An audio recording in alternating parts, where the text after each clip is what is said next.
Hello, beautiful friends and book lovers. I hope that you are all doing well. If you are new here, my name is Heather, and here at Heather's Book Review, I tend to read and review thrillers, as you can see behind me. And today I am going to discuss one of my most anticipated reads of 2021, Alice Feeney's newest novel, Rock, Paper, Scissors. Now, my two favorite authors are Lisa Jewell and Alice Feeney. I just filmed my review for Lisa Jewell's latest novel, which is called The Night She Disappeared.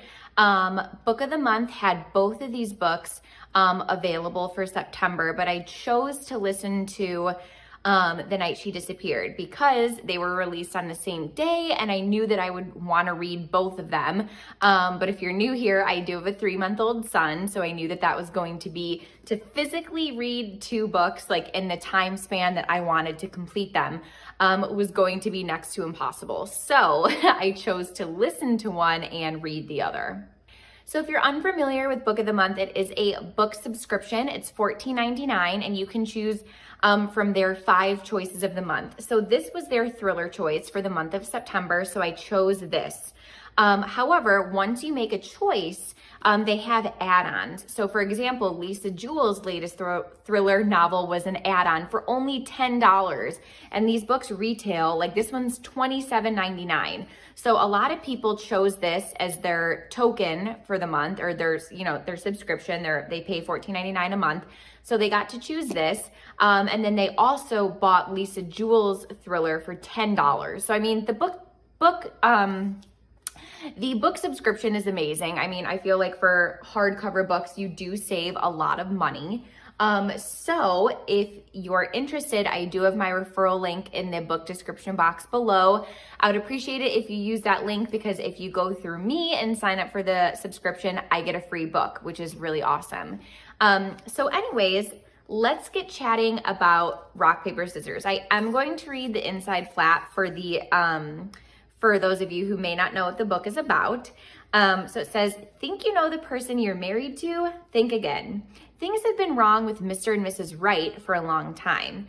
Every anniversary, the couple exchange traditional gifts, paper, cotton, pottery, tin, and each year Adam's wife writes him a letter that she never lets him read until now.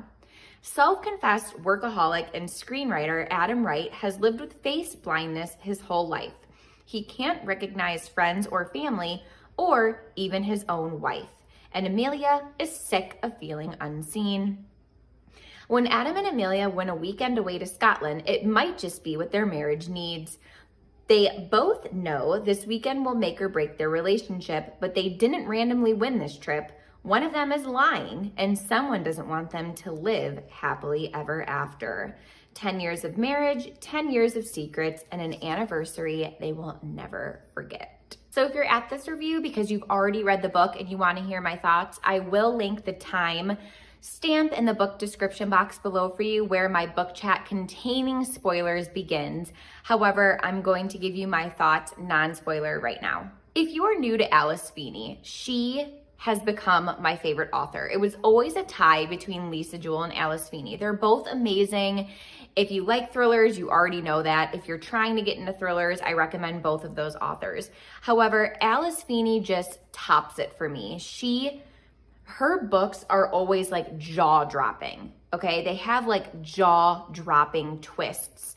My favorite book of hers is called His and Hers, which, do I have a review? Yes, I do. I'll link that review up here. It's amazing. For me, hands down, her best book. I also like I Know Who You Are, which I have right here. Not a lot of people liked that one because that twist is like insane. Insane. The book's a little graphic, so that one doesn't have as high as reviews, but in my opinion, it's because of how graphic it is. So if you just go into it knowing that, then like you'll be fine. And then she also has a book called Sometimes I Lie, which I think is like the majority of people like that one. I thought that that was like her most mediocre. And then I read this one and I was seeing 5-star reviews all over Instagram. I'll link my Instagram here. It's the same handle as my YouTube. I did not see a below a 5-star review for this book. And I will say, I understand why. A lot of people thought that this book had like an amazing twist. However, I was able to predict the twist within the first 20 pages of the book. But, and I'm not trying to toot my own horn, and like, I don't know how to word this without it sounding like, oh my God, I'm amazing. It's like, that's not what I'm trying to be like. But I was able to figure out the twist. And I think it's because I just read a lot of thrillers, right? Like I like thrillers because I try to predict what really is going on. That's why it's my favorite genre, because I love being proven wrong, right? However, that's kind of what I do. When I start a book, I think of, I'm like, okay, I'm given this situation. That's the situation that I just read you on the inside flap. And then I think to myself, like, but what if this is really the situation? Or what if this? What if this? And my first what if ended up being correct. So that being said, looking at my rating scale here, I'm super bummed because, well, never mind. That's for another review, because I also reviewed Lisa Jewell's books. Just keep in mind, these are my two favorite authors who came out with thrillers on the same day. And I'll just tell it here, it's fine. I couldn't give like a go buy this book right now to either of them. And the reason I can't give this one a 5 stars is because I was able to predict it. And for me, a book has to like really blow me out of the water. Like, holy shit, I did not see that coming as much as I tried to sleuth it out.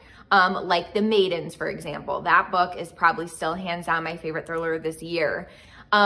This one though, it kind of seems like I was the only one out of my circle of friends on Bookstagram, if you will, that was able to sleuth it out. Like when I posted, hey guys, I think like I had like 50 pages left or so. And I posted a story and I was like, oh my God, like I think my prediction from very early on is true. And a lot of people messaged me and they were like, get out, like there's no way. And I was like, no, I'm serious. Like I just got lucky. But at the same token, it's like, was it a little too easy to figure out? So with that being said, I am giving it an enjoyable read on my level of books here. It's really good. And if I wasn't able to figure out the twist, I would like give it a 5 star, if that makes sense. I will say too, the scenery of this book is amazing. Like you just heard me read, they're at a little getaway place in like the secluded Scottish, now I'm blanking. They're in Scotland. Highlands, is it? Maybe. I'll type it here. But it's like secluded and you can tell from the cover, like it's snowy where they are. And it's just like, it really like, oh, I love a good setting like that because it really just, you know, gets you so hyped up for, you know, what's going to happen in the book. This book does hip hop between the wife and the husband. So it's really interesting to see their perspectives of like their marriage and what's going on. And, you know, you get the past and present point of views as well. But the book does a really good job giving you like the heebie-jeebies, right? Like you're reading it and there was a point where I was reading it now with my son. I read at night when he's in bed and I have my little book light and I'm just trying to, you know, get my reading done for the day if like I'm not allowed, you know, if not allowed, but if I can't find any time during the day to read essentially. But anyways, I found myself getting really spooked with this one at night. So if that just gives you a perspective, someone who reads thrillers, literally mainly my only genre that I read, and this one, you know, spooked me. I mean, I think, you know, she did a really good job of setting the spooky tone. So unfortunately, because I was able to call the major twist in this book, you know, it's not my favorite by Feeney, but it's still good. Just because it's not my favorite doesn't mean that like I didn't enjoy it. I did really enjoy it. You know, there's just, you know, sometimes, and if you're a thriller or mystery reader, like, you know what I mean. But there are just some times where it's like, you do figure out the book and that's okay. You know, it's bound to happen. That doesn't mean that the book is bad. It just means that, you know, your predictions when you were reading it ended up being, what was going on, you know, what the author, you know, the path they ended up taking. So, I am going to go ahead and get into the book chat part of the video for those of us who have read. If you're new here, I just, you know, today I am filming reviews for Cherie LaPena's Not a Happy Family, Lisa Jewell's The Night She Disappeared, along with an arc called The Stalker. I'll put a still here, that I requested on NetGalley and was granted it. And that is one of the best thrillers I have read this year. The pub date comes out in October.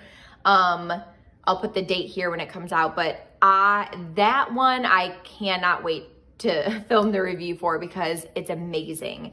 But yeah, if you're new here, I would love if you could hit that subscribe button and that post notification bell so you're notified every time I post a new bookish related video. Okay, so I actually didn't write a script for this book because I just finished it yesterday and I have a 3-month-old son.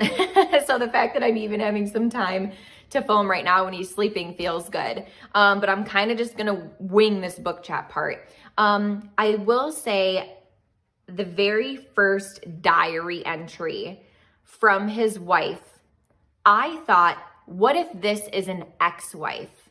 And what if Alice Feeney wants us to think that these diary entries are really from Amelia, when in reality, they're from his ex-wife? And it ended up being that, you guys. I shit you not. I was like, oh my God, like, did I really just figure this out? And then as the book progressed, there were certain things said that confirmed my prediction, right? One of them, my thought was like, okay, so the author wants us to know that his wife works at Battersea Dog Shelter. And I thought to myself, what if they both used to work there? Like, what if, you know, she wants us to think like, oh, we would never suspect that because they both worked there. And then I was like, no, like they could easily have been colleagues and, you know, one of them ended up stealing the other one's husband. Another thing that struck me that like confirmed my suspicion too was that in the diary entry, you get the idea that the wife really wanted kids, right? Like she went through, there was a whole entry where like they were trying, they went through the IVF process, and then, you know, he became so involved with his career that he ended up missing the appointment where she was, you know, she was told that they were pregnant. And then flash forward to like Amelia's perspective.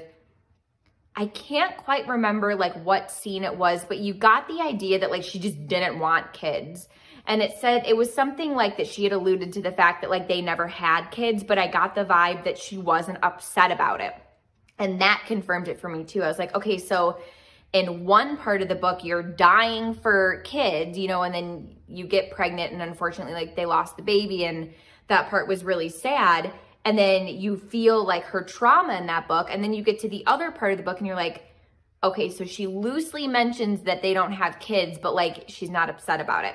That confirmed it for me too. I was like, these are different women. They're not the same. Where Robin gets baby food at the grocery store and then she goes home and she says something like, I put it in the bowl because I know he would eat it later. You guys, where did your mind go? Because my mind went to, oh my God, she's living with like a toothless serial killer. But then it ended up just being her rabbit. But yeah, I mean, that's basically it, you guys. I mean, there were some parts where I was like, okay, like, does Adam really have face blindness or is he just saying that? It was a twist for me that he was basically the one that killed his mom, but he was in the car with Amelia the entire time. That was a twist I didn't see coming, because from his perspective, it felt like he was an outsider seeing his mom get hit, not from the viewpoint of him being in the car. So I didn't see that coming. And I also thought it was cool where Simon, the detective at the end, oops, just kicked my tripod. Simon, the private or the personal investigator, ended up seeing Henry's tombstone and then it said like killer instead of father or whatever. And then he like hears his name being whispered 3 times. Like that little spooky aspect was cool. I thought that was a nice addition.